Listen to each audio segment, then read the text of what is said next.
Greetings and welcome to the Department of Tangents podcast, episode 53, an interview with comedian Jenny Zigrino with new music from Matt Meneghel. I'm your host, as always, Nick Zano. This week's episode also features co-host Jessie Baade, who is an accomplished comic herself. The three of us got together at Zigrino's hotel before one of her shows at Laugh Boston, which meant the conversation started fairly naturally with talk about the road and hotels. Zigrino was telling us about how she and Gary Peterson, her opening comic, had been thinking about doing their own podcast, trying to pass the time on the road by creating characters based on the people they meet. Zigrino is still very much a comic on the rise. In the past couple of years, she's had some larger supporting roles in films like Bad Santa 2 and 50 Shades of Black.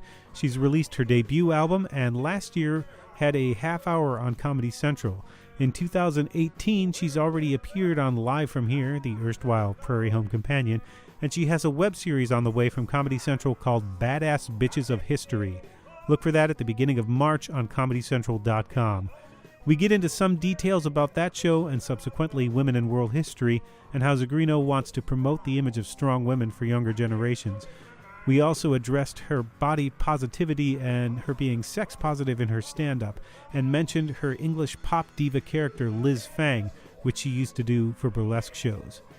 It was a fun conversation between three people who've known each other in the Boston scene for several years, and I'm hoping to get Baade back to co-host a couple of episodes in the near future. Our featured track this week comes from former podcast guest Matt Meneghel, who appeared way back in episode 14 with Mary Lou Lord and Annabelle Lord Patey. He's got a new album out now called Guts, but before we get to that, enjoy Jenny Zigrino.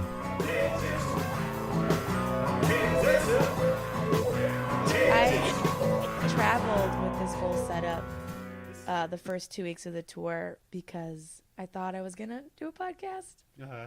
It just never happened. I just ended up lugging equipment with me. What was your podcast going to be? It was just going to be me and Gary just doing characters of people we meet across America. Uh-huh. And just doing dumb, like, here we are and so-and-so, and then Gary would do a character, like I would do a character. And like, because that's in the car, that's all we did was just do these fun characters back and forth. Is he a regular feature now?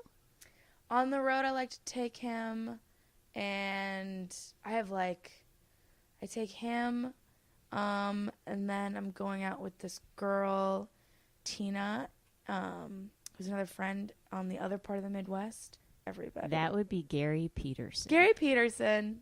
So why did you stop doing the podcast? I never even started it. I just was like, because the road is so exhausting, and you just are in a car for 4 hours driving across Iowa. You get to your hotel, and you just want to sit and, like, veg out, or you go to the gym because you've been in a car all day, mm-hmm. or you in the hot tub. Like, you do anything other than, like, doing comedy. Are you enjoying the road, though? You've been on the road a lot the past, what would you say, year, 2 years? Yeah, like 6 months. I've just been on the road. Mm. No, I'm done with it. I'm done. Uh-huh. I'm done for, like till the fall. What do you have coming up besides this? Oh, my God. Everything. Next week I have 5 more schools. Then I have, I was going to have a day off and then 3 more schools, but 2 of them canceled. Then I have staggering, like 5 more schools. So between now and the 2nd, I have, I think, 10 to 12 more schools. Wow. And then in March, I have 6 schools. And then in April, I have, like, I think 10 more schools. Okay. And that's it. Well, some comics get on the road and love it, and some immediately Guys hate love it. Guys just get out there and fuck. They get out there, they masturbate and everything, and then they fuck girls after shows. And that's a different experience. Right, guys? My brain just stopped. Why wasn't I a male road comic? Shit. Right? Like, I'll be a Wrong female choice. comic, but on the road, I want to be a male. Well, these days you have the option if you wanted. That's true. That is true. I could change it up. It's different being on the road for a female comic? It's just different, I think. For me, I'm a people person, so it's very isolating and lonely. And then, you sleep in 2 hours. Do you think it feels more dangerous for you than it does?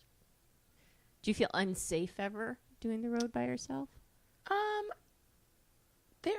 There have been times when, like, I've done some Airbnbs in the cities I'm, like, doing their colleges when they, like, don't provide a hotel. And you really got to check the cities, like, the parts of town those places are in, because some of them are not safe parts of town. Like, real fucking sketch parts of town. And you don't know because you've never been to because I don't know that place. Uh-huh. So... Not even, like, in the pictures of the Airbnb? Pictures look great. The Airbnb itself looks great. But, it was, like, one of the places in Memphis I stayed. Very cute place. Mm-hmm. And it was in a historical district, but it was right on the edge of, like, being in kind of, like, the cool university part of it, and then just Nightmare Town. Like houses, like, just, plyboard or plywood on all the houses' windows, just run down. And I was like, oh, man. Like, and the bedroom was in the tool shed. Oh, yeah. Well, my wife and I, Melissa and I, went to London and stayed in an Airbnb there. And we did, it was the first time and last time we've ever stayed in an Airbnb. No. Didn't really know the rules. The guy whose house it was stayed in the house and slept on the couch. And this was our big, wedding anniversary trip that we'd planned. And we also didn't know there was another room that was also rented out. So you didn't check to see if it was the whole place versus just a room. Well, it was the room with access to the whole place. It was the way it was put. So we didn't know if that meant we definitely didn't know the guy who owned it would sleep on the couch while we slept in what was his room. So that was a strange. London was wonderful. We spent as little time as possible in the room. All you gotta do is just get either your own place, or if you don't mind, like, I've shared one room and I lucked out. The dude was really nice. The guy was really nice. We ended up staying up all night talking and smoking weed. So, like, sometimes when I stay in, like, houses with people there, it's good. And then I stayed in one in Charlotte. Guy was super cool. He built the whole house. I was like, oh, great. And then he brought a lady home that night. And I just heard them having sex the whole night. You're sure they weren't just working out? Dude, okay. I have to tell you this. So it was like, ugh. So it was like 11 p.m. I'm like writing some scripts. And I hear like these noises of what sounds like people having a barbecue. Of like, woo, yeah. Like I hear people having like, oh, I'm like, it's pretty late for a party to happen. And then I realized, oh my God, those are her sex noises. So this woman's sex noises were barbecue were sex noises like, has to be your next album title. Barbecue sex noises. They were not like, oh yeah. It was like, woo, woohoo. Like, flip it over. Yeah, she was doing fucking party tricks over there. I don't know.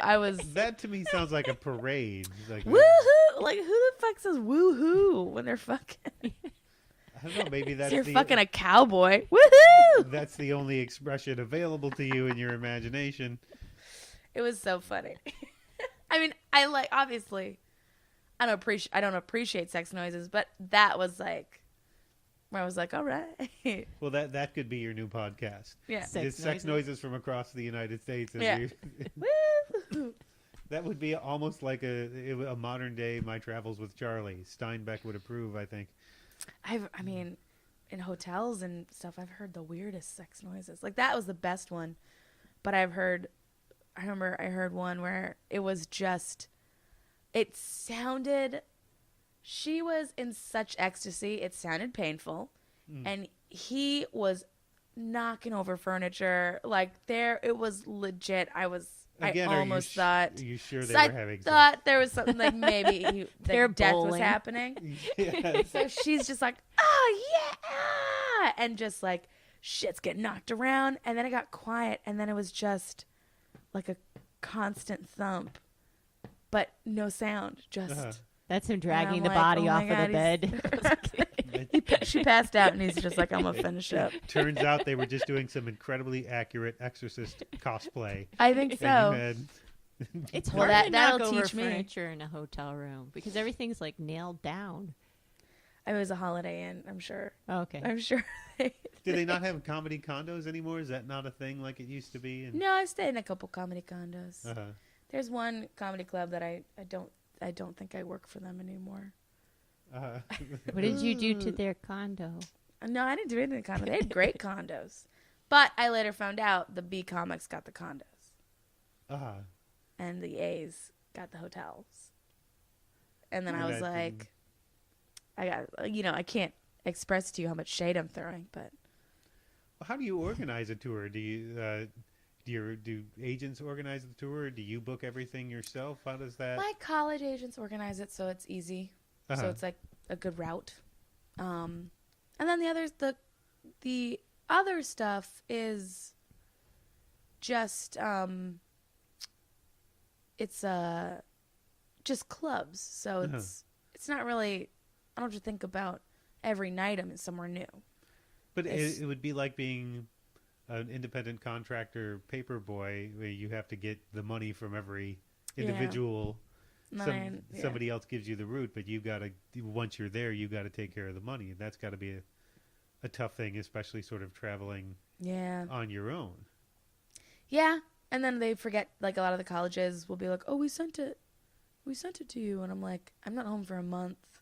Mm-hmm. Or they're like, we sent it to your agency. And I'm like, guys, come on. Like, I need I need that money now because I have to pay for everything that got me here. And it's just like, some of these schools are they just don't know what they're doing. They don't know comedy. Kids. They're stupid. This was my first comedy show, like in front of real humans. Really? Yeah, it's for 2 weeks. It's only been colleges. You haven't done like Acme or anything like that? Not considered real humans? Wow. No, they're not real humans yet. They're not fully formed. What would you consider them? They're like, they're tadpoles. What's that? No, they're a little older than tadpoles. What's it? Tadpoles when with your baby legs. head hasn't fused together yet? Oh, their bones just haven't fused. They're just like at 64 cell mitosis, and they're not quite. They're not fully there yet. They're jelly skulls. Yeah, they're jelly skulls. Which is good. That's, of course, the medical term. I can get in there. That's going to be my album name. Jelly Skulls. Jelly Skulls. It's probably a brand of headphones already. I think it is. Well, there's jelly candy ears. Candy there's skull. Skull candy. Okay. We'll get to it. Yeah. Like we're playing super That's what fast. you Candy wear. ear skills. That's what Skull ears, candy face. Yeah. Candy face. Candy. Yeah. Don't say it 5 times or he'll appear in the mirror. But how do you concentrate on creative stuff when all this did you expect all of this stuff to happen? Are you able to sort of divide those worlds? I think as comics we're kind of trained so early to say yes to everything. And I think I did really well at the NACAs this year, which I hadn't done as well, right? So I didn't want to give those up. Mm-hmm. And it's just, I think I had kind of exiled myself to New York in the beginning or in the end of last year to sell this TV show. Mm-hmm. And it wasn't being sold, but I just found myself on the East Coast. It was just easier to where I had to be. So I kind of self-exiled from the West Coast. And, now it's like, I just want to get back to it and like just stay there for a bit. You exiled to be able to sell it or to be able to develop it? Well, you because needed that the creative production space. company I was selling it with was based out of New York. Mm-hmm. So I wanted to be here, but of course they just weren't setting up any meetings. So I was just like sitting around being like, okay, like I booked, I'm here. We got any meetings? No. Okay. Like it was just, it was kind of like a lesson in if it doesn't feel right, don't do it kind of thing. Well, let's come back to that in a second. I want to sort of set the table the last couple of years. Okay. 2016, you were in Bad Santa 2 and the 50 Shades parody. Yeah. That was sort of the film year. Last year was the stand-up year. You had the album and the Comedy Central half hour. Yeah. And that brings you to 2018. You've had successes the past couple of years building up to something. What is 2018 for you? I would really like to sell a TV show or do another movie. Mm-hmm. I would really like to do that. That I would. I loved the experience of shooting a movie, and I think the thing is what I just have to do it myself. Like I either got to write it myself and try to sell it, mm-hmm. or figure something out, because it is very like in this business there's no development anymore. It's all just like you got to do everything yourself, and mm-hmm. then they jump on your bandwagon. But like today I have a call with my team to talk about a script Mm-hmm. to try to sell it. And I sold the thing to Comedy Central, a history show, Mm-hmm. on the web. So it'll be a web series that comes out. Mm-hmm. And my hope is that they like it and it does well enough that it either gets picked up for another 4 episodes, or it would replace like Drunk History or something Mm-hmm. on their network. So that's what I would love to happen. What is the web series? It's called Badass Bitches of History. So it's about females and women in history. And the way it's shot is I am the narrator as well as part of the scene. So, you know, if me and a character are in 18th century London, I'm dressed up as an 18th century woman, Mm-hmm. kind of like in it with the people. So People have seen your Instagram, have seen some of that. yeah. So they've seen the photos of me dressed up. It was really awesome what we shot. We had the 4 women I chose for this one was Anne Hutchinson, who's from here. Yeah, I know her. Okay. Yeah, which is Anne Hutchinson. She's You played. have family history somewhere. No, that not with crosses that. over. Okay. Not that one. She got in Which trouble. one are you Which related one? to? I don't know which 4 Which ones. witch are you? Which witch? No, I don't have witches. I have people who are killed by witches. Thank you. Killed by witches? Well, once just a log rolled over him. And a witch did it? Yes. Or he wasn't just... Well, that was the speculation. I want to see the insurance papers That's on this. hilarious. That's John such a great... Stebbins, if you want to. John Stebbins, killed by a witch. Killed by a Obviously. Well, what else could it have been? So, I know. Did you do Reckless. Was it Anne Bonny, logging? the pirate? No, the pirate is Qing Shi.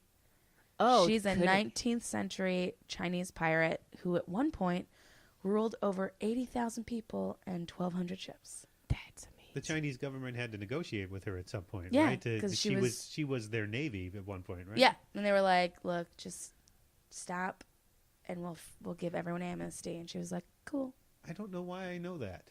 Yeah, I don't know why you do either. Who's the other? Who's the others? You have Anne Hutchinson. Anne Hutchinson. So Anne Hutchinson's played by Pollyanna McIntosh, and then James Barry, who was a doctor in 19th century England during the Crimean War, and turned out when he died, he was actually a woman. So they found out that for 47 years he'd fooled everybody. Oh, I like. Yeah, but she was 4'11" Mm. and had a very high pitched voice. So, to me, it's a fucking marvel that no one suspected it. But if they did, she would like threaten to kill them. And one guy made fun of her voice, so she dueled him, shot him in the lung, and killed him. Wow. Well, apparently Lincoln had a very high voice as Yeah. well. I'm wondering we don't really know. People What- suspected him of having Marfans too. What is Marfans. Oh, yeah. Like Andy Erickson has Marfans, which is It's like dwarfism, but reverse, is what she says. but it's okay. and it's a heart thing Yeah. too, where and you're very, very, very tall usually, Mm. and there's a body and lanky. Yeah. Yeah.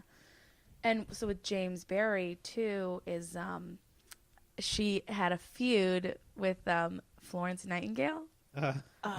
Like Florence called James the most hardened creature she'd ever met, hated him, like he used to humiliate her publicly, which to me is so funny that the nicest woman on earth, Florence Nightingale, is like battling with this male doctor who turns out to be a woman of like, and I just think it's so a tiny one, a tiny woman, which to me is like, that's such like an expression of like a self-hating woman of like, fuck you, like I like you get to be a woman and be a medical doctor, like next on the Ladies of Glow. Yeah, like that. Oh my God, that would be great.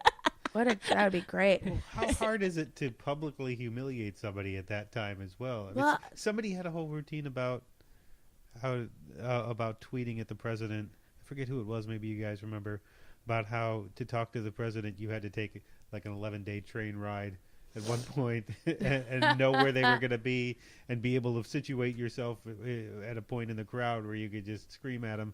It was a great bit. I forget who it is, but you know, if you how do you publicly humiliate somebody? There's like this. Well, she talked about how I mean, it was all very flowery language, but she was like crossing some path, and he was on a horse, and was just shouting in front of like all these other soldiers at Florence and like humiliating her. While I guess she's like, while I was in the heat without my cap. Like, okay, that's the thing. Drama. And I got a sunburn. Oh, my head hurt. If she'd had her cap, it would have been a whole different It would have been story. fine. It would have been fucking fine. So always remember your cap. always remember your cap. Is that the moral to that? That's the moral of that story. So, and then the third one is Mary Elizabeth Bowser, who was a freed slave living in the North, had like a school, highly educated woman. She joins the Union Army as a spy, goes down and gets hired in the house of Jefferson Davis. Mm-hmm. And she plays off that she's dumb and that she's stupid. And at the time, slaves couldn't read or write. So they think she's just an idiot.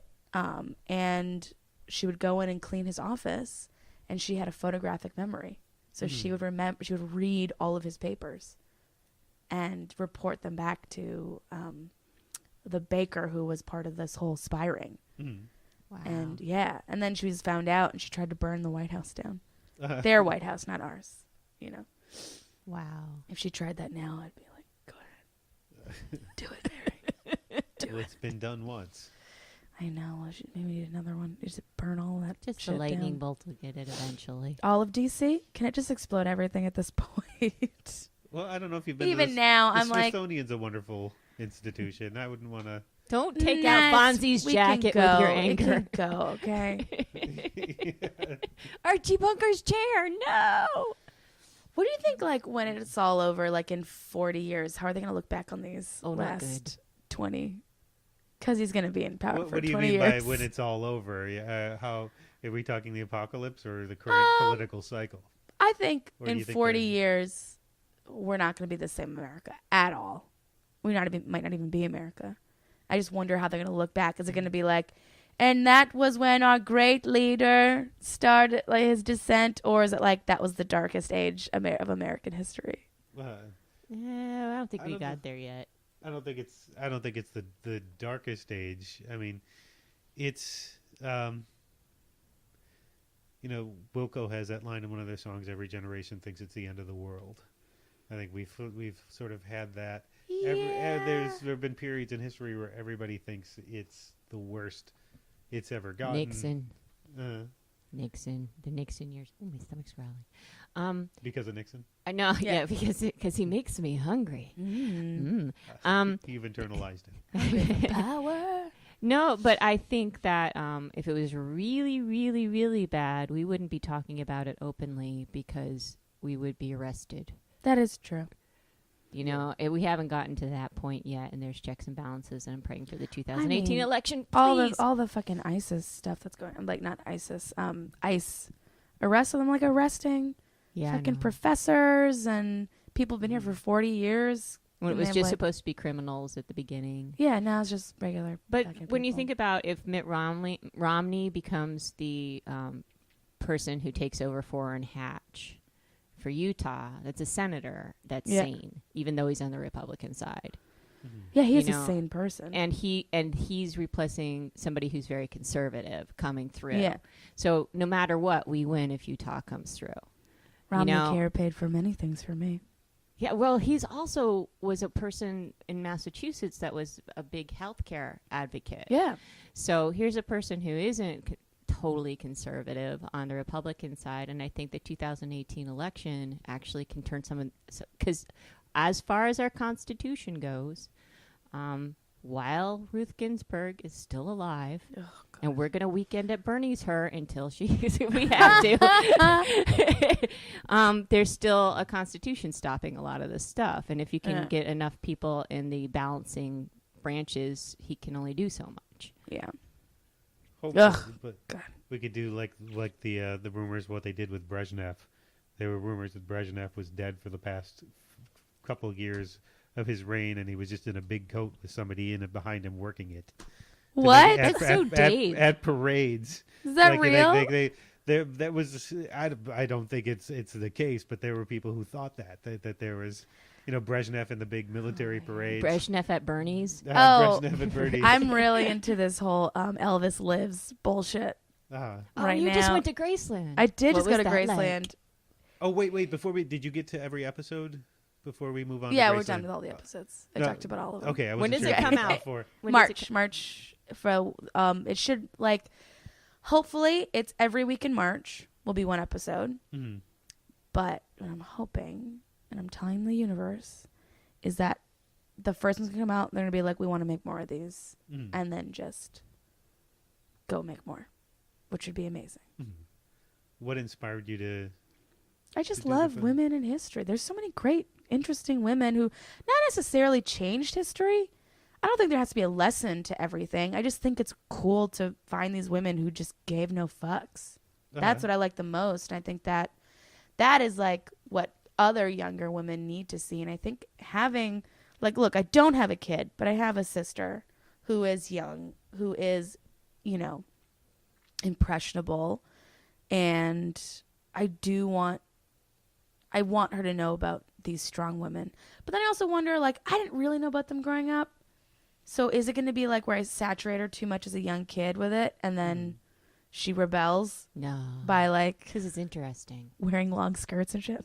If you're you have to go to church every day, and it's no, but if it's fascinating, if the person's a good story, then it doesn't sound like a lecture. I just bought her the stories for Rebel Girls. Do you know what the books? Never heard of it. They're one-page things on women, on different women, badass stories for Rebel Girls. Not the badass part. But I bought it for That's very her, progressive. and my dad reads it to her, and he skips over the women he doesn't like the activists. He's very There's some political friction in the yeah, family. yeah. So any of the political women, he just skips over, and he's like, "She's gonna learn about the scientists and the mathematicians." I'm like, okay.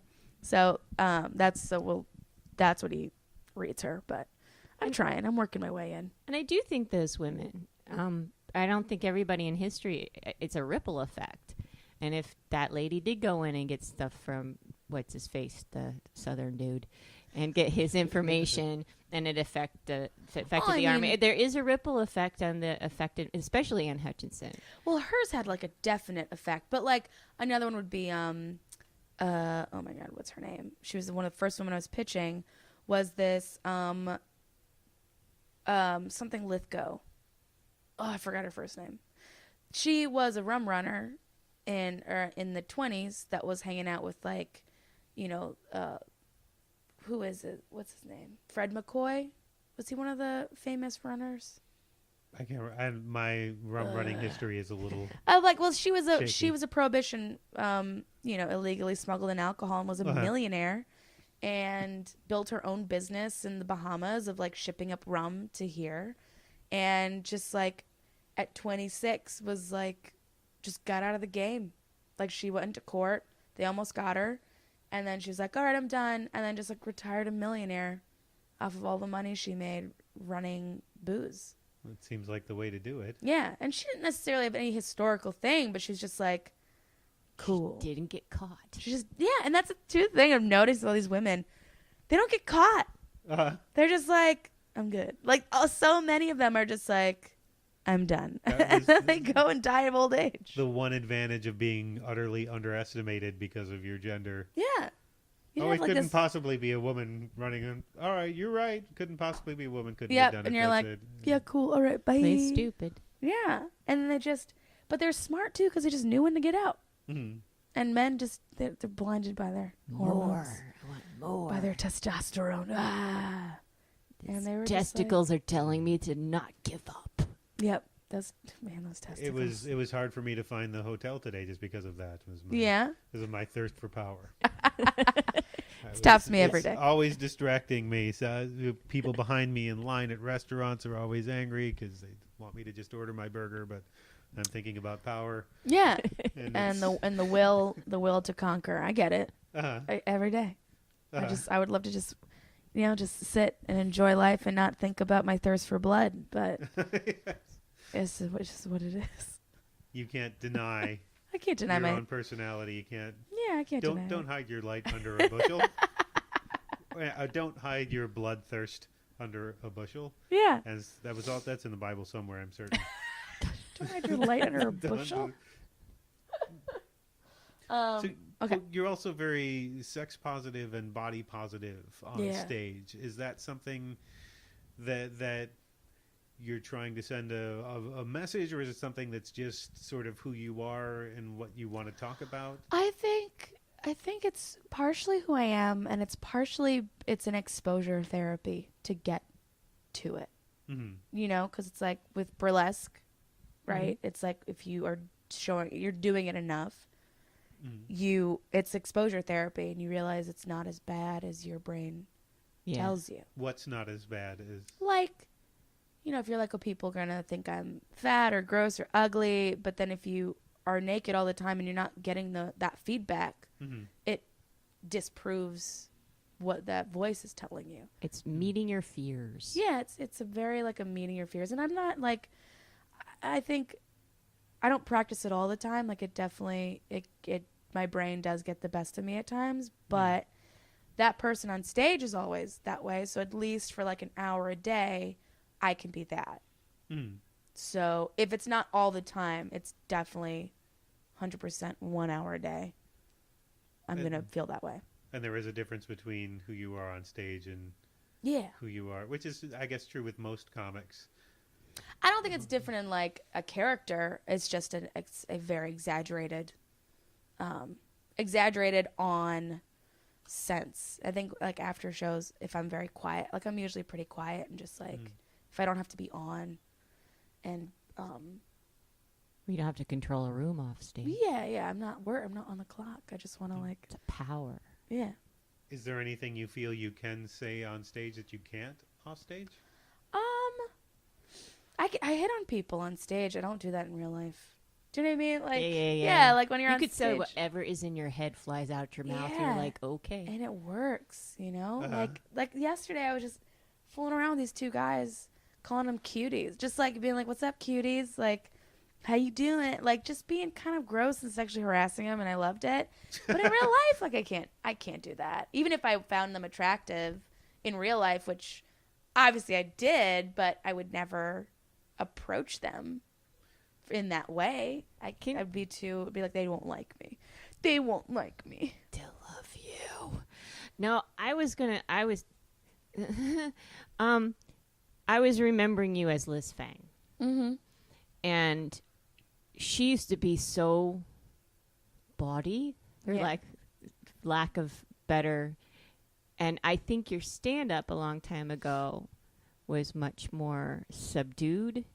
And I feel like the safety of hosting under a character, the character part isn't necessary. Yeah. Because you're safe on stage now as you are. Yeah, and I think I brought a lot of that Liz Fang into my character. Liz Fang was everything I wanted to be. Liz Fang was loud, big, didn't give a fuck, really sexual, wore really sexy clothing. It was silly sexy, but it was still hugging the body. It was still flashy and big, and it was everything that I wanted, and then who I wasn't in my stand-up. And then once I actually stopped doing her, I think that needed an outlet, and it just went into my regular stand-up. And Liz Fang, for people who are unfamiliar, was a Burlesque character. An English character. Yeah, yes. And you made a short film, sort of a short documentary on her of this a character. while back. Yeah, and Hosted for the Rogues. What? Hosted for Rogue Burlesque, who are coming to the show tonight. Yes, the ladies are coming coming up. I'm not coming, no. Dale and I are doing something tonight. Dale? Dale Stones and I are doing a Oh. Facebook Live tonight. What is it? We're doing Joan and Jim, health teacher Joan and gym teacher Jim doing Where? Facebook Live to promote the Talk Nerdy to Me show we're hosting. Oh, when is that show? March 11th and 13th at the Oberon. Oh, I plugged me. Yeah. Guys, go to that. Well, you both have No, experience. But the girls are coming. Yeah. You both have experience with burlesque. Yeah. Are you still doing anything with burlesque at all, or is it? Nah, I don't have time. Like I would, if I had more time, what I would be doing is, I would be doing, I'd be taking dance classes in LA. And I want to do more dance and music classes is actually what I want to do. Like I want to She take can more sing guitar like classes. a bird. I can't You anymore. can My voice too. is gone. I did the guest spot on that show earlier last year. You were playing guitar backstage at the Vermont Comedy Club, and you're singing, and it was beautiful. She's really got nice musical chops. So I want to get back to doing that. Sing like a bird doesn't usually. That's a metaphor I don't understand. Does that mean That's- you No, sing? actually, You sing like a sing bird very is- very erratically with no melody at all hours of the night when it's not welcome. But also, you sing like a bird. You're giving up all the secrets. Is that He sung like a bird. Yeah. well? That's true. Oh, that's right. Yeah, Yeah. Sing like a bird. Yeah. from old mobster movies. I Yeah. thought there was a sing like a rat. No. But a rat singing would be. Yep.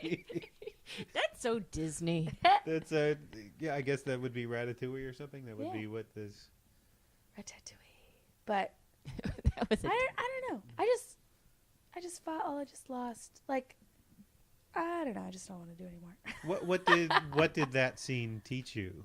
It taught me a lot about the body positive community. It taught me a lot about the LGBTQ community too, and circus community, and like just this whole alternative lifestyle world that I went to art school, so I was kind of exposed to it, but not at the level that, burlesque and circus and the arts of that kind bring in people. Well, the community in Boston's really, really tied to different musicians and different. It's not burlesque in Boston. Isn't just burlesque. There's a lot of arms out. Yeah. And we co-produce things and stuff. Yeah, it all ties into like the theater community and the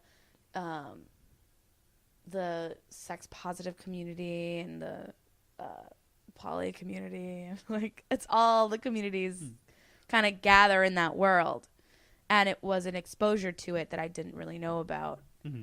And I think that, of course, definitely shaped and helped me politically and my views on things. It's also one of the more innovative artistic communities, I think. Yeah. Including in the field of comedy. Yeah. It's a super artistic community.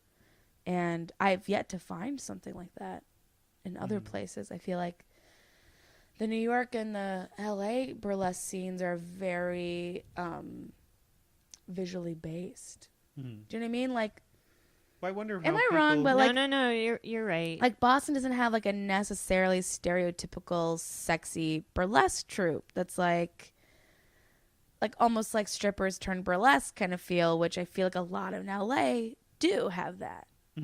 Well, I wonder how burlesque is perceived by just sort of the general consumer of arts walking around.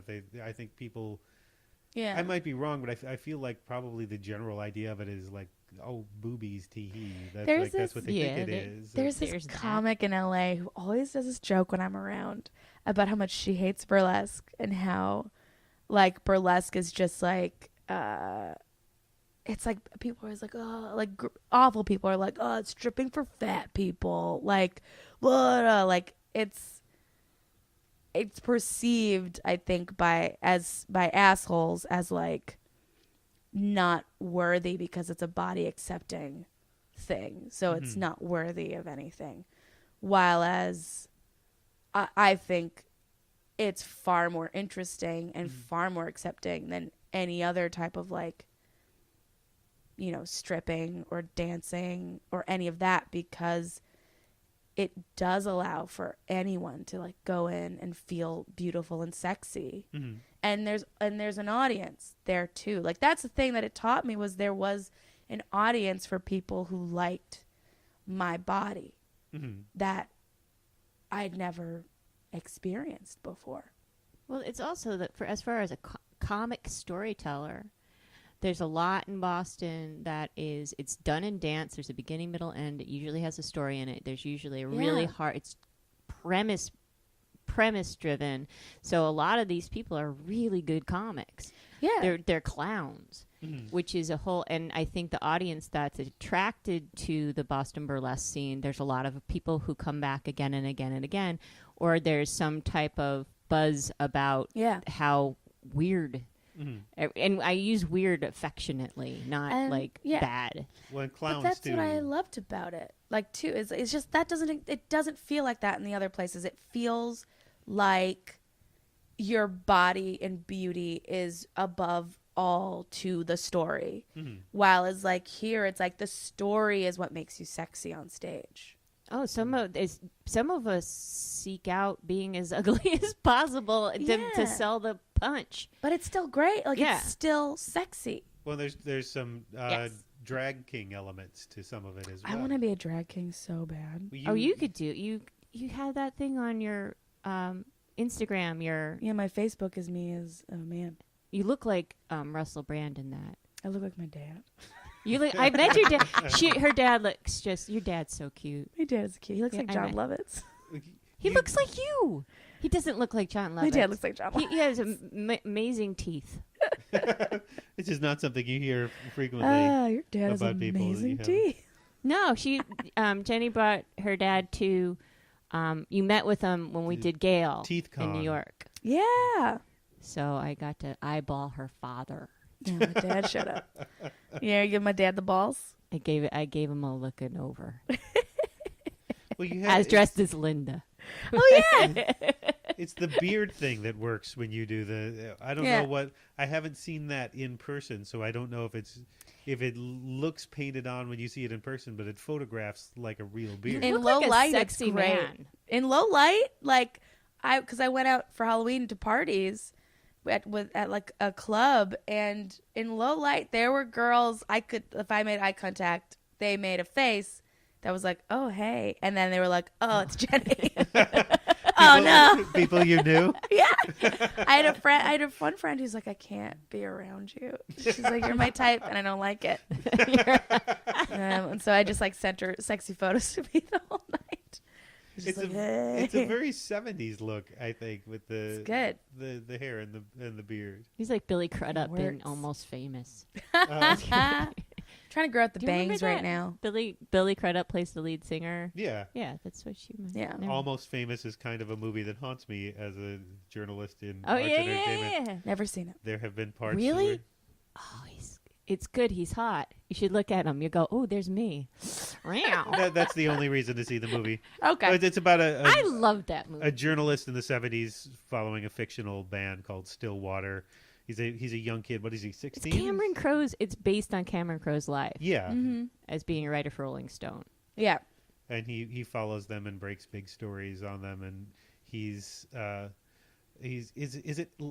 Lester Bangs is the actual character, or do they call him something else? No, they call him Lester Bangs. It's Philip Seymour Hoffman plays this legendary rock journalist Lester Bangs, and the kid talks to him about it, and there are scenes in there about they convince you they were your friends, sort of thing. Oh. Which is a hard dynamic as an arts journalist if you're covering a local scene to try to stay aloof from people who you would naturally sort of be drawn to be friends with them. To be friends, you have to sort of be friendly but not completely friends, and sometimes you wind up being friends and it doesn't, it just, because it just sort of happens, you become friends, but you have to sort of stay aloof, and that movie does that. Shows that. Frances McDormand as his terrifying mother, who lets him go on the road as a 16-year-old kid to write for the Rolling Stone with the band. She's great in it. Yes. Because she actually scares people. She's great. I still could see 3 billboards. I still got to see 3 billboards. Me too. And I, Tanya. I did. So I went home and I brought my dad all the screeners. Because it's like the one cool thing I can do is be like, check it out, Dad. I got all the movies.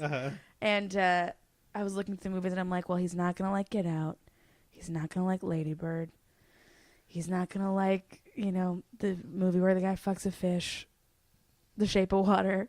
And I was like, what's he going to like? And I was like, just Winston Churchill. And he fucking loved it. To weigh in, The Shape of Water is not about a guy who fucks a fish. It's about a girl who fucks a fish. I thought Sea Monkeys in Love. Yes. Yeah, but so we watched what was the Winston Churchill movie? What's it called? Darkest Hour. Darkest Hour. I think he watched it like 3 more times. He just goes, so good. Winston Churchill's just so good. Well, Gary Oldman's an amazing actor. It was great. I mean, it was a slow fucking movie, but it was good. After Lithgow doing, I was like, another Churchill? Like, do we need another Queen? And I mean literally the Queen, not a derogatory thing. But I think, look, I know that Franco's under a lot of heat, but I love The Disaster Artist. Me too. I thought it was so good. Me too. I think Franco should get an award. I think I totally agree with you. And also the one that freaking Denzel Washington, Roman. Oh yeah. He was really good in that too. I didn't see that. That one seemed to have come and gone very quickly. His acting in it is he's playing a really well developed character in it, and it's not who Denzel Washington is at all. Not that we're pals. Well, it's not. He's not a well developed character. It's not who he usually plays. Yes, he's terribly one dimensional in real life. He just blends into the wall. Fest in real life. Whoa. You don't even notice him. He looks like a piece of paper. So how important is honesty in comedy, given our discussion? It's the only thing that matters. If you want longevity, if you want people to give a fuck about what you're doing, it's the only thing that matters.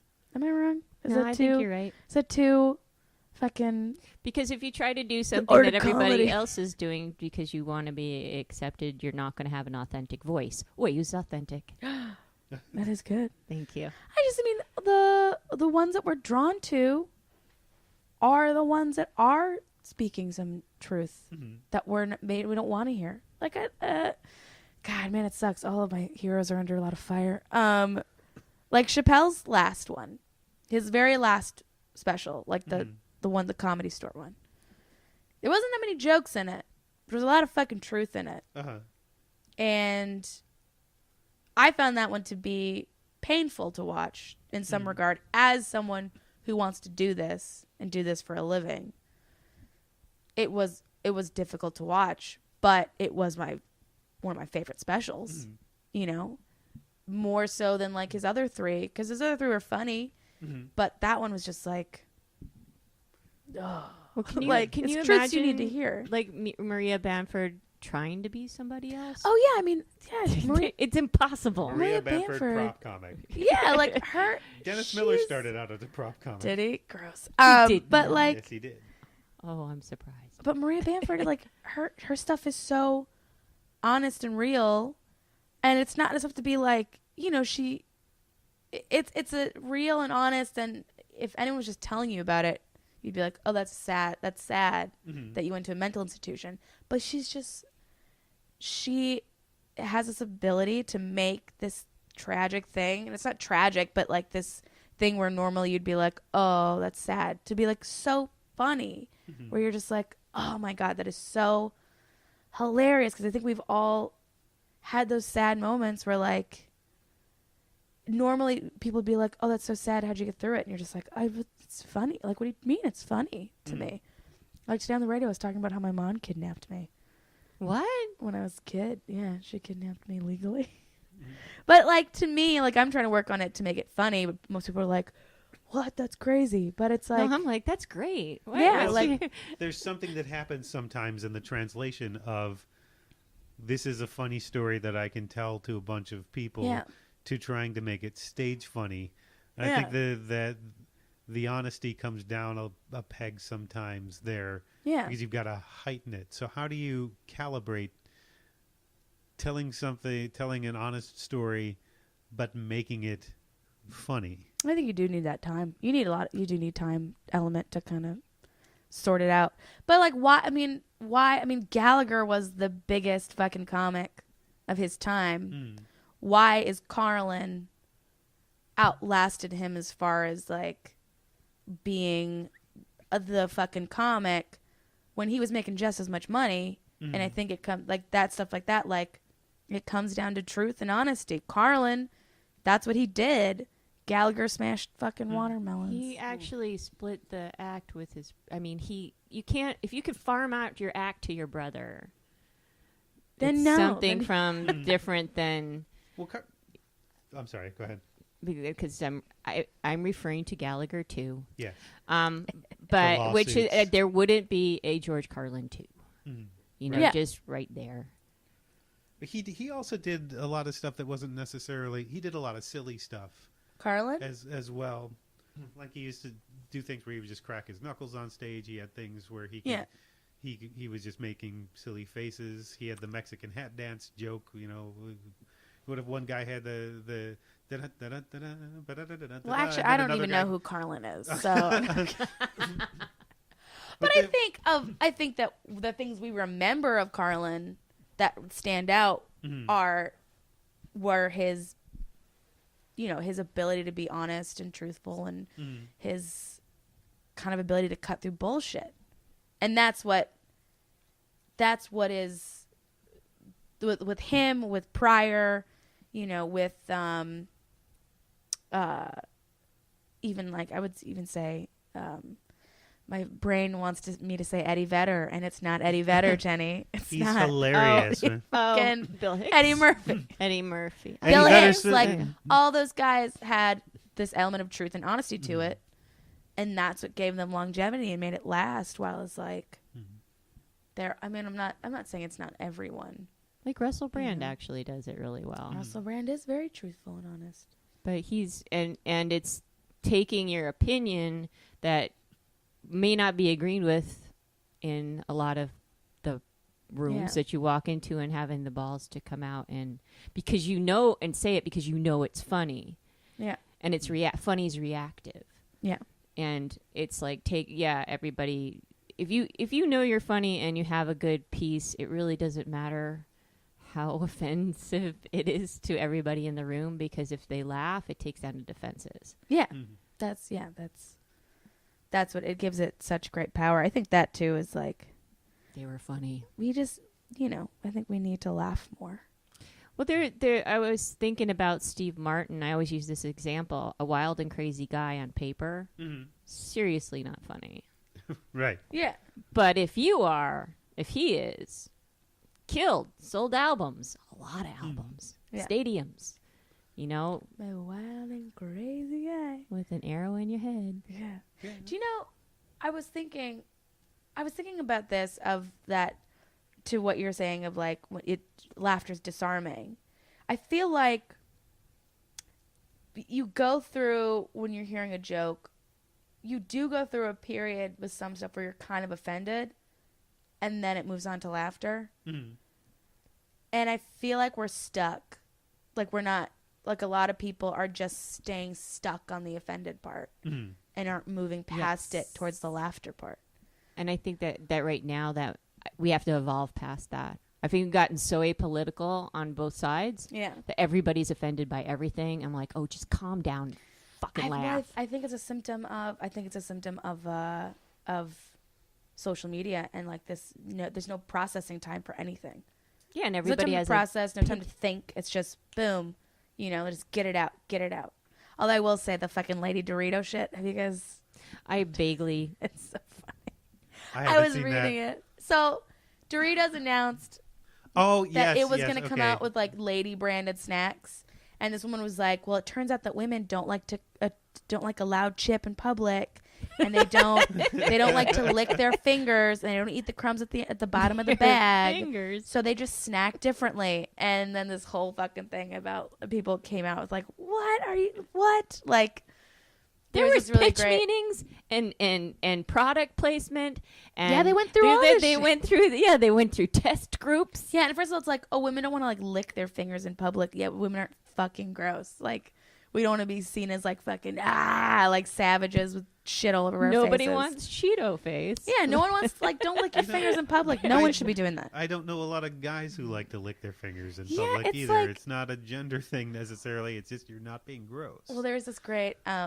It was on Amy Schumer's Instagram of this sketch where it was like because they were like they're trying to get rid of the crunch of potato chips. Uh-huh. So it's like a silent potato chip that's just like when you don't want anyone knowing that you're trying to eat the feelings. And it was just this really funny sketch about it. And like it was like you do everything and you're everything to everyone. And sometimes you just need a snack for you. And it's like a woman like she's like, I'm just gonna go fill out some reports, honey, and then like trying to secretly crunch her this food, but it's like loud and everyone's like, what are you doing, honey?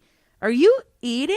And she's like, no, I'm just doing reports. And then she bites it and it crunches and then her kid's like, Mommy, no.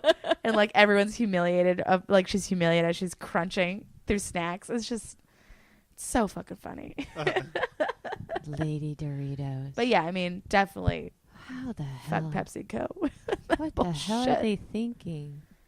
They're trying to distract from the fat. It's all marketing. It's Well, I think all they marketing. see what they think is a trend. It's sort of like that Patton Oswalt had that whole thing about how But where's the trend? record companies ruined the alternative comedy scene because they're like Baby Huey coming in and they didn't really understand. They just sat on everything and destroyed it. I think they're saying, oh, the Me Too movement and women, so let's do something with women. Like, yeah, what you did is kind of doesn't really... Yeah, like women don't want to be heard while they eat. Like it makes my stomach turn. Like Yeah, turn that's the to opposite like. of the Me Too. Ugh. It's the Yeah. total opposite.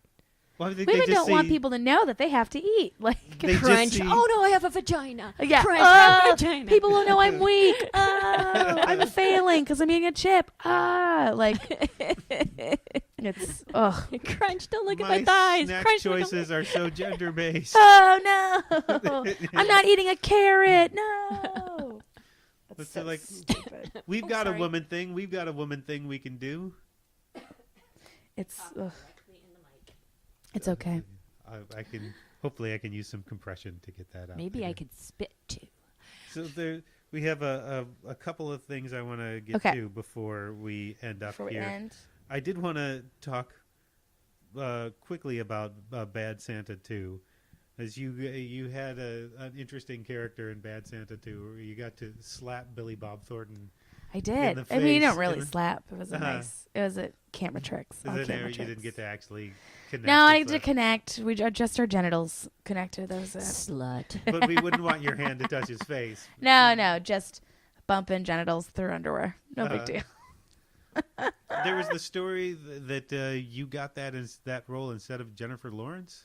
I think that was fake. That was fake. All right, I think that was a fake thing. that was a fake pitch because it comes up every once in a while. And I don't know what I mean, I don't know. I don't think it was real. Uh-huh.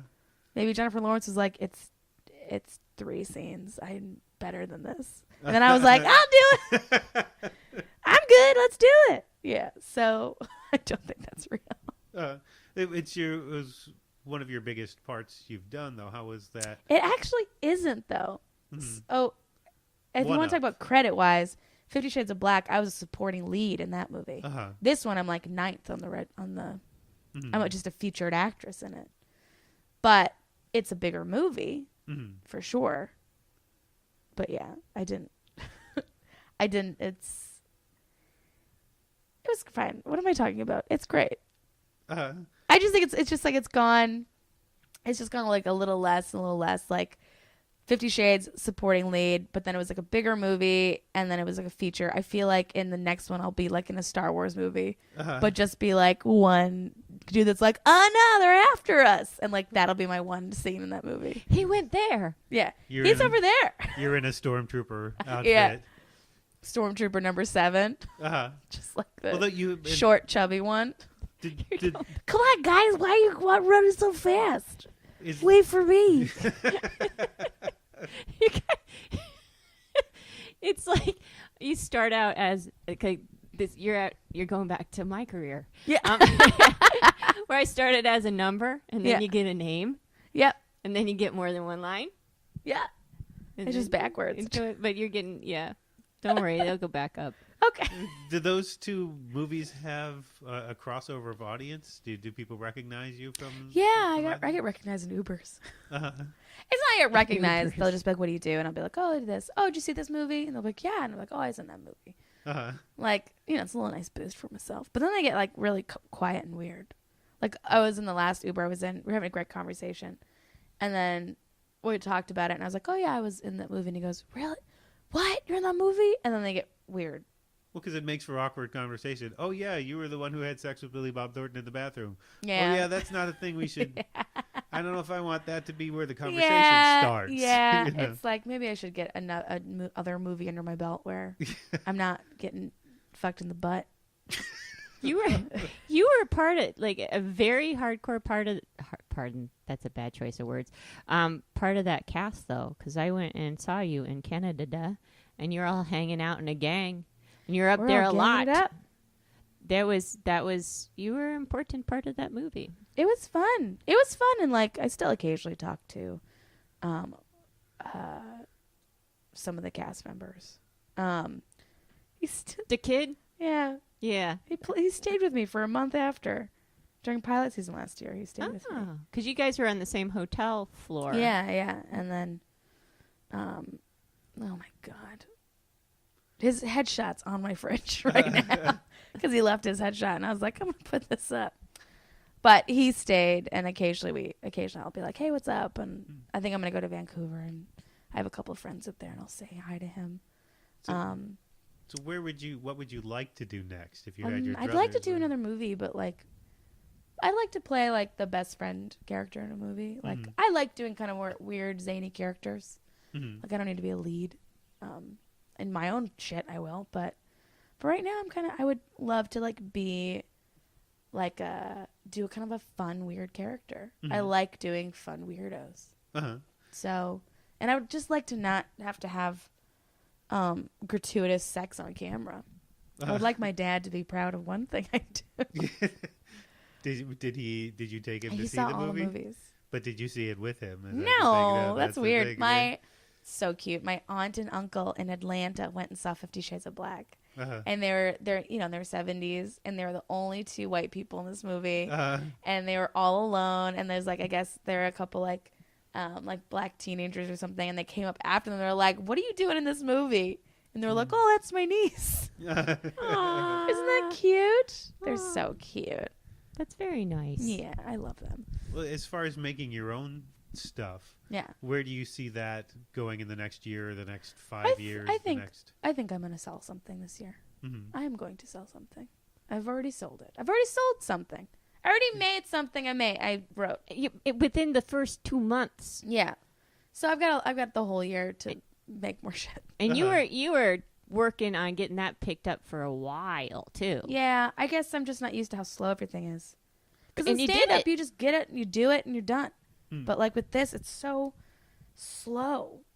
We also had Trump alert, guys. He's attacking our freedoms, just so you know. Oh, right now? Yeah, right now. I just got the email. I've got to scramble my personal ships. But you were also in Live from Here this year, so that was so fun. That was really fun. I liked that. And you did sketch stuff, audio sketch stuff with Tom Papa in there as well. What was that? That was so fun. Tom Papa's so funny. Was there rehearsal the week before? Or did they just throw you up there and you just read and I just did it? Wow. Yeah, I didn't even get the scripts till like arrived. But No, it was good. I loved Live from Here was so much fun. And I got to do new material, which I was super excited about. Mhm. And it was in front of 2,700, old white people in San Francisco. My demo, a lot of NPR fans. But they loved it. It was so fun. And, like, I grew up on Prairie Home Companion.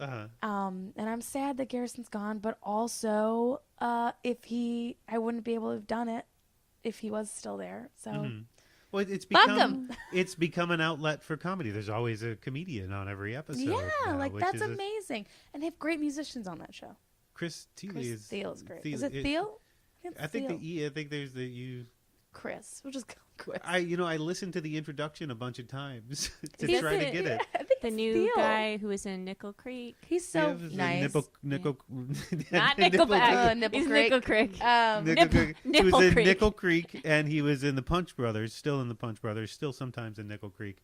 He's fantastic. You should look up him playing a song called "The Fox" I'm gonna look it up. because it's He's so good. he's an amazing singer, an amazing player, and he breaks down a bunch of different songs in this particular version of this video on YouTube where he's got Subterranean Homesick Blues is in there, and at one point he does the breakdown from I think Jungle Boogie, and in there it just goes all over the place, and then it comes back into this very traditional sounding bluegrass song. He is so nice, and I was talking to him, and I was like, "So what did you do before this?" And he's like, "I was in a band called Nickel Creek," and I was like, "I totally forgot that you were in Nickel Creek. Like, I totally forgot that he had done anything." I was just like, "So where'd they find you, dude?"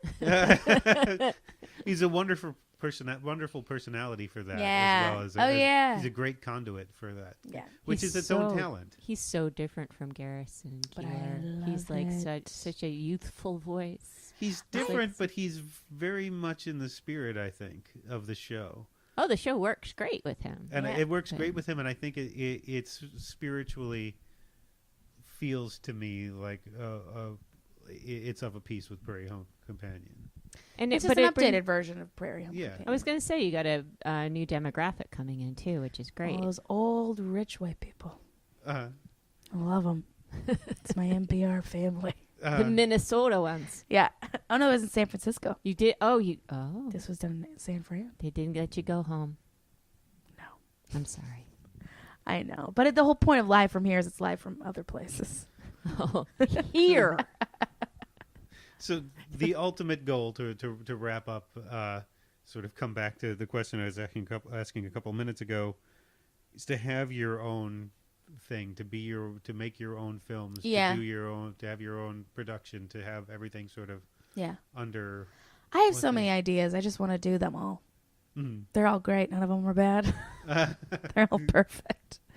Yeah, I really just want creative control because I feel like you don't get anything by really asking for it. You just got to do it and apologize later, Mm. right? That So should that's be what on I a want to t-shirt. do, right? Just got to it's- do it. Get someone to back you, to There's fund your- your shit, and then just if it's bad, just be like, "Oh, sorry." Mhm. But it won't be bad because everything I do is great. So where do people find everything? Jenny Zigrino. Everything's Jenny Zigrino. Twitter, Instagram, jennyzigrino.com. It's Zigrino. And the name of the show coming on It's Comedy Badass Central? Bitches of History. Mhm. First week of March is when it starts out. Yay. Mhm. And Jess, do you want to give people a way to find your stuff as well? You look suddenly very I fraught. just get really hungry.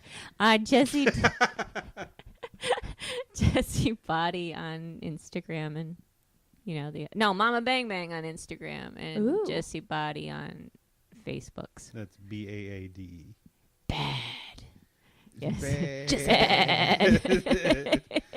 It's like the world's worst sheep. What is that last name? I don't know.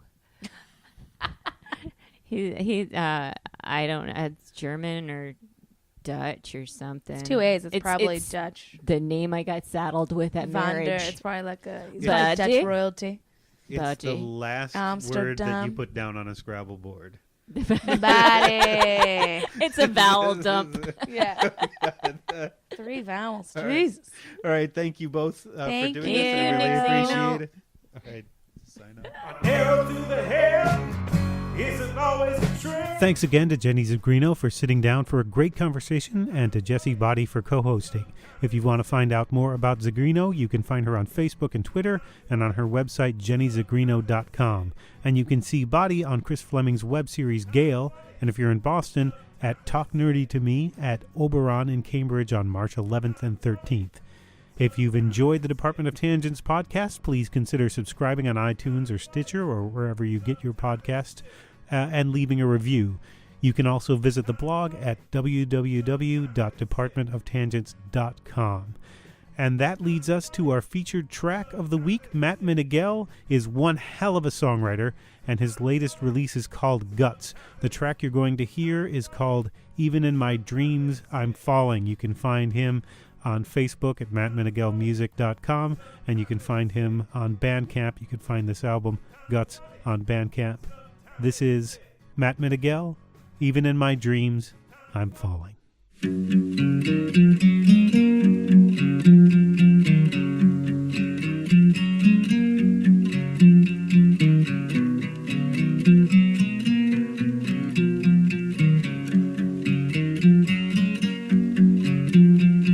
Sitting in the back of the bar, your hand is on my neck like feathers on tar, and you're asking how I feel. Well, I couldn't even start. I'm still writing your songs, even though I know deep down that it's wrong. It's all that I can do. I got nothing left to lose. 'Cause even in my dreams I'm falling for you.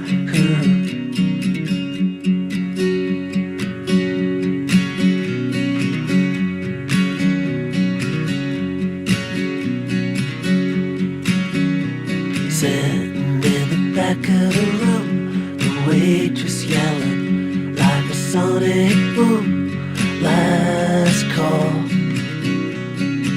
So I wander out the door, shove my book back into my coat, dreaming of the things I wish that I wrote if I only had a heart.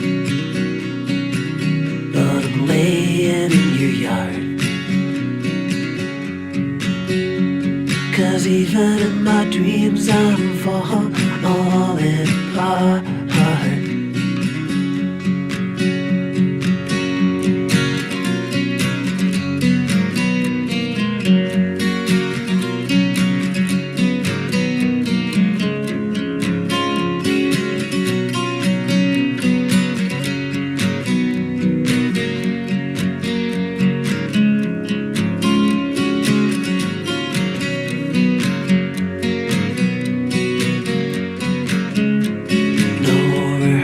We'll do it live, you know it's suicide can last your whole life. It's the horse before the cart.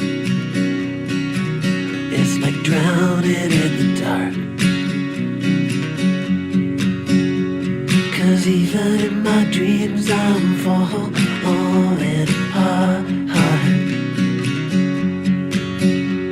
Yeah, even in my dreams I'm falling apart. Yeah, even in my dreams I'm falling apart. Oh yeah. Even in my dreams, where the world's as it seems, I'm wrong.